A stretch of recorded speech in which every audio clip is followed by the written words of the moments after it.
रायगडच्या राजकारणात सध्या एकाच नावाचा डंका वाजताना दिसतोय, तो म्हणजे आमदार भरतशेठ गोगावले, ज्याने आपल्या शब्दाने आणि कर्तृत्वाने विरोधकांच्या बालेकिल्ल्याला सुरुंग लावला आहे. कधी काही ज्या रायगडमध्ये तटकरे कुटुंबियाची एक हाती सत्ता समजली जायची, तिथे आज तटकरेंचा सूर्य मावळताना आणि भरतशेठ गोगावले यांचा नवीन तारा तळपताना दिसतोय. महाडमधील 25 वर्षाचा इतिहास त्यांनी बदलला. हो, 25 वर्ष महाडमध्ये ज्यांचे वर्चस्व होते त्या सत्तेला गोगावलेंनी एका झटक्यात उलथवून लावले आणि महाडमध्ये शिवसेनेचा नगराध्यक्ष निवडून आणून भरतशेठ यांनी दाखवून दिले की जनतेच्या मनातील नेता कोण आहे. श्रीवर्धन हा तटकरेंचा बालेकिल्ला. तिथे आमदार आहेत अदिती तटकरे, परंतु तिथे आता निवडून आला आहे ठाकरे गटाचा नगराध्यक्ष. आता त्याला मते कोणाची होती, त्याला निवडून आणण्यासाठी रसद कोणी लावली, पडद्या मागून कोणी सूत्रे हलवली आणि तटकरेंच्या बालेकिल्ल्यात कोणी भगवा फडकवला, तर त्या चाणक्याचं नाव आहे भरतशेठ गोगावले.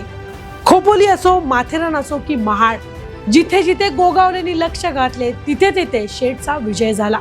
दुसरीकडे तटकरेंची राष्ट्रवादी आपल्याच बालेकिल्ल्यात आता बचावात्मक पवित्रा घेताना दिसत आहे. रोहा आणि मुरुडमध्ये सत्ता आली खरी, पण प्रचाराला भरत गोगावले यांनी विरोधकांना चांगलाच घाम फोडला होता.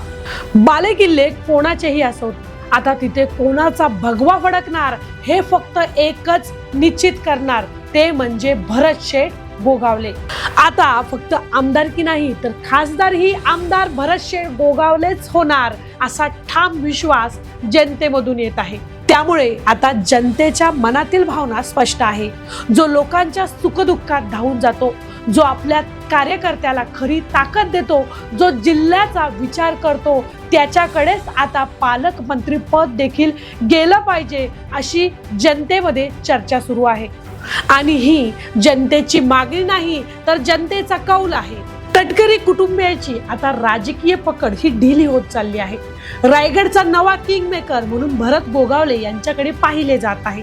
त्यामुळे आता रायगडच्या राजकारणाची दिशा ही महाडमधून ठरवली जाणार असे जनतेतून बोलले जात आहे. त्यामुळे स्थानिक स्वराज्य संस्था निवडणुकीनंतर रायगडमधील राजकीय वारे आता चांगलेच बदललेले दिसत आहेत.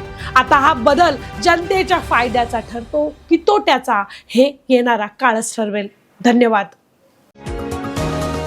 तुम्ही पाहत आहात विस्टा न्यूज मराठी.